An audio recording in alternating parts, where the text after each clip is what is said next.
है कि piggy island और बर्ड आइलैंड के बहुत बड़े झगड़े के बाद में अब यहाँ पे सारी चीजें ठीक है। यहाँ बर्ड आइलैंड में सभी लोग स्लिंग शॉट और ट्रैम्पोलिन्स का यूज आने जाने के लिए किया करते हैं और हर जगह रेड की बहुत ज्यादा तारीफ होने लगती है क्योंकि रेड ने सभी लोगों की जान बचाई थी। इसके बावजूद भी पिगी आइलैंड और बर्ड आइलैंड पे अभी भी थोड़ी बहुत नोक झोंक चलती रहती थी। एक दिन पिगी आइलैंड का लीडर यानी कि लेनॉर्ड देखता है कि उनकी आइलैंड पे एक बहुत बड़ी सी आइस बॉल आके रुक चुकी थी, जिसके बाद में वो रेड को एक नोट लिखता है और कहता है कि हम आइलैंड को आपस में सुलह कर लेनी चाहिए। रेड बिल्कुल नहीं चाहता था कि वो पिगी आइलैंड से सुलह कर ले क्योंकि उसके बाद में किसी को भी रेड की जरूरत नहीं होगी, लेकिन लेनॉर्ड ने अपने साथ में काफी सारे बलून्स भेजे थे जिसके कारण अब बर्ड आइलैंड पे सभी लोगों ने सुलह कर ली थी। यहाँ पे एक छोटी सी स्टोरी और चलती है जहाँ पे हम देखते हैं कि कुछ छोटे छोटे बर्ड्स आपस के अंदर गेम खेल रही थी, तो उसके अंदर वो एक्स का नाम नहीं ले पा रहे थे। तभी उसमें से एक छोटी सी बर्ड अपने घर के अंदर जाके 3 एग ले आती है, लेकिन ये एग पानी के अंदर बह जाते हैं। यहाँ हम देखते हैं एक न्यू कैरेक्टर जिसका नाम था जेटा। ये भी एक ईगल ही थी जो कि ईगल आइलैंड पे रहती थी। हम वहाँ देखते हैं कि उस आइलैंड पे बहुत ज्यादा ठंड थी और इतनी बर्फ होने के कारण वहाँ की बहुत सारी चीजें तो जमी हुई थी। चक को लगता है कि उसके दोस्त को किसी की जरूरत है, इसी कारण वो उसे एक ऐसी जगह पे ले आता है जहाँ पे लोग डेटिंग करने के लिए आते थे। चक और बॉम्ब तो यहाँ पे बहुत एंजॉय करते हैं, लेकिन रेड काफी ज्यादा स्ट्रेट फॉरवर्ड था, इसी कारण वो किसी के साथ में भी कंफर्टेबल नहीं हो रहा था। रेड को वहाँ एक फीमेल बर्ड मिलती है जो कि रेड से काफी ज्यादा सवाल पूछने लगती है, इसी कारण रेड उसे बहन जी बोल के और गंदा गंदा सुना के वहाँ से चला जाता है। तो वो बर्ड भी बोलती है कि तुम हमेशा अकेले ही रहोगे, तुम्हें पता नहीं किस बात का इतना एटीट्यूड है। यहाँ पे बर्ड अकेला ही अपने घर में पॉपकॉर्न खा के सो रहा था और तभी उसकी डोरबेल बजती है जहाँ दरवाजे के बाहर खड़ा था लेनर्ड। वो रेड को कहता है कि मुझे तुमसे बहुत इम्पोर्टेंट बात करनी है, बात सुन के देखो, लेकिन रेड उसे बांध देता है और उसके ऊपर ये बैठ जाता है। तब वहाँ लेनर्ड बताता है कि हमारे 2 आइलैंड के अलावा यहाँ पे एक आइलैंड और है जिसका नाम ईगल आइलैंड है और उसने हम लोगों के ऊपर आइस बॉल से अटैक किया था और हो सकता है कि वो बहुत जल्द तुम लोगों के ऊपर भी अटैक करे। क्या तुमने ऐसा कोई आइस बॉल नहीं देखा है? तो रेड को याद तो आता है कि कुछ टाइम पहले उसने एक बड़ा सा अटैक देखा था, लेकिन वो उसे इग्नोर कर देता है। और अब रेड और लेनर्ड मिलकर प्लानिंग करते हैं कि हमें अपने आइलैंड को बचाना पड़ेगा, जिसके बाद में हम फिर से हीरो बन जाएंगे। और इन दोनों के बीच में झगड़ा होने लग जाता है कि हीरो कौन बनेगा, लेकिन साथ ही साथ ये प्लानिंग भी चल रही थी कि हमें एक टीम प्रिपेयर करनी है जहाँ पे फर्स्ट मेंबर बॉम्ब था और सेकंड मेंबर चक था। ये लोग अपनी हेल्प के लिए माइटी ईगल के पास में भी पहुँचते हैं और अब इसी के साथ इन्हें एक ऐसे इंटेलिजेंट बर्ड की जरूरत थी जिसके पास इंजीनियर की डिग्री हो, यानी कि जो वेपन भी बना सके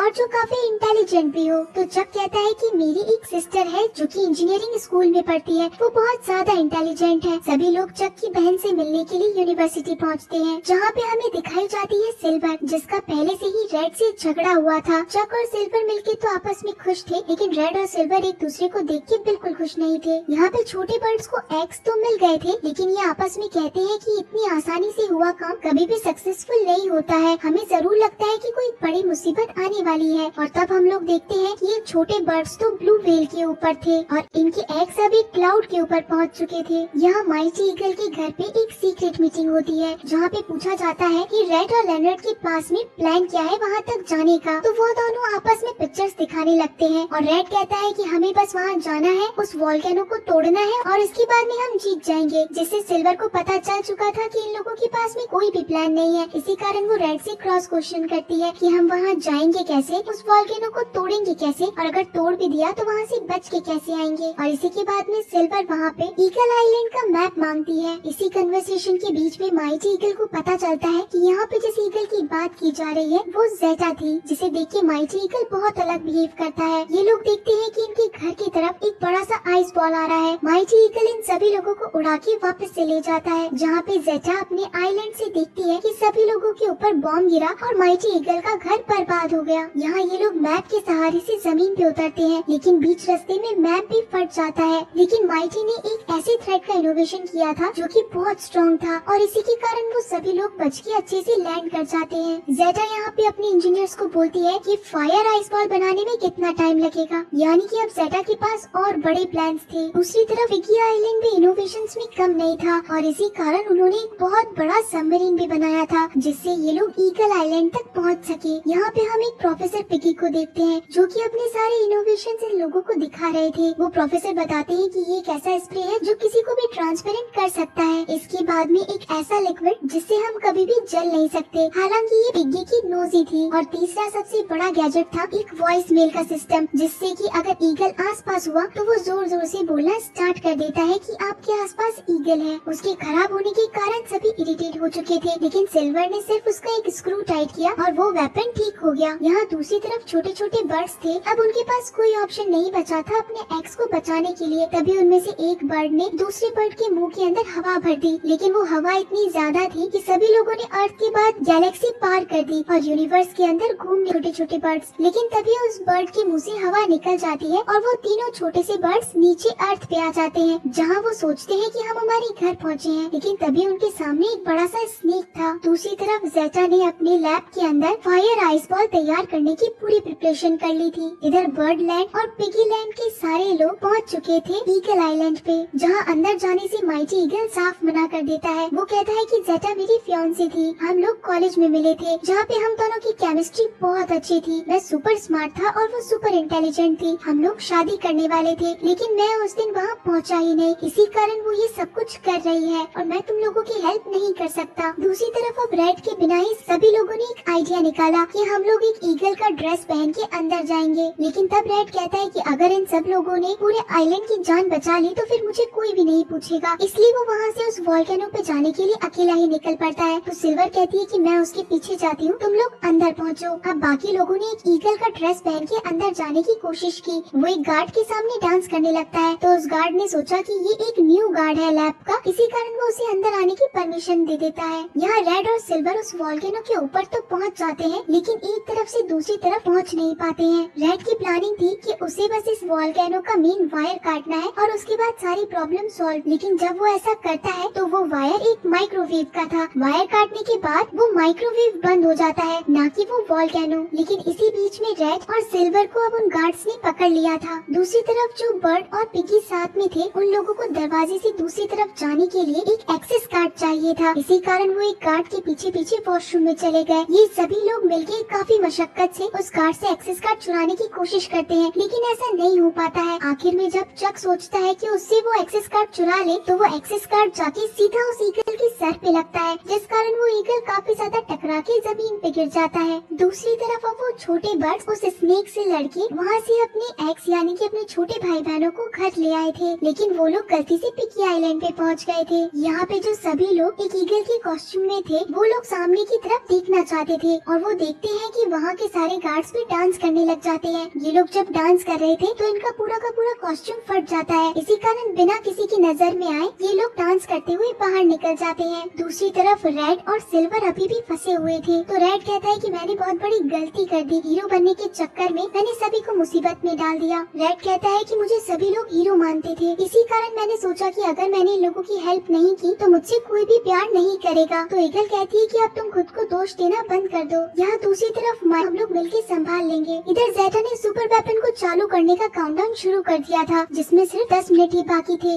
सिल्वर और रेड भी अब यहाँ पे फ्री हो चुके थे और इन सब लोगों के सामने अपनी टीम खड़ी थी। तो सभी लोग रेड से प्लान पूछते हैं, तो रेड कहता है कि अब हमारी जो न्यू लीडर है वो सिल्वर है और यही हमें प्लान बताएगी। सिल्वर अब सभी लोगों को प्लान बताती है कि चक जाके सारी सिक्योरिटी कैमरा बंद करेगा, बॉम्ब यहाँ पे गार्ड्स का ध्यान भटकाएगा, यहाँ लेनॉर्ड जाके उस लीवर को नीचे की तरफ करेगा ताकि ब्रिज का डायरेक्शन चेंज हो सके। मैं यानी कि सिल्वर और रेड जाके एक आइस बॉल के अंदर बैठेंगे, जो कि ब्रिज का रास्ता बदलने पे सीधा इस सुपर वेपन के ऊपर गिरेगा, जिससे सुपर वेपन टूट जाएगा। अब सभी लोग इस प्लान के मुताबिक काम करने लगते हैं। चक सारे कैमरा को कवर कर देता है। दूसरी तरफ लेनॉर्ड, गैरी और कॉटनी लीवर को पुल करने की कोशिश कर रहे थे। यहाँ पे बॉम्ब अब गार्ड्स का ध्यान हटाने की कोशिश करता है, जहाँ पे वो उन सबको पार्टी करने ले जाता है। ज़ेटा अपनी बेटी डेबी के साथ थी, जो कि आपस में खुश हो रहे थे कि अब हम लोग जल्दी से नए घर पे पहुंच जाएंगे। सिल्वर यहाँ पे लेनर्ड को कहती है कि क्या तुम लोगों ने लिवर पुल कर दिया है? तब तक उन लोगों का लिवर पुल नहीं हुआ था और अब यहाँ पे रेड और सिल्वर को आइस बॉल के अंदर जंप लगाना था। ये लोग बॉल को स्क्रॉल करते हुए काफी नीचे तक पहुँच चुके थे और स्पीड भी अच्छी तरीके से मेंटेन करने लगे थे, लेकिन अब इन बॉल्स में गर्म जलता हुआ लावा डाला जाना था, जिससे कि रेड यहाँ पे कैसे तैसे करके डायरेक्शन चेंज करता है और फिर से ब्रिज की तरफ नीचे भागते हैं। जब ब्रिज का डायरेक्शन चेंज नहीं हुआ तो वो लोग चक को कहते हैं कि जाके गैजेट लेके आओ और ये गैजेट अब उस बॉल के नीचे आ जाता है। जिसका है ज़ेटा कहती है कि तुम लोगों ने मुझसे बहुत बड़ा पंगा ले लिया लिया है और अब तो मैं ये सुपर वेपन लॉन्च करके ही रहूंगी। जैसे ही जेटा उसे लॉन्च करने ही वाली थी कि तभी वहाँ पे माइटी ईगल पहुँच जाता है और वो जेटा से माफी मांगता है। तो जेटा कहती है कि क्या तुमको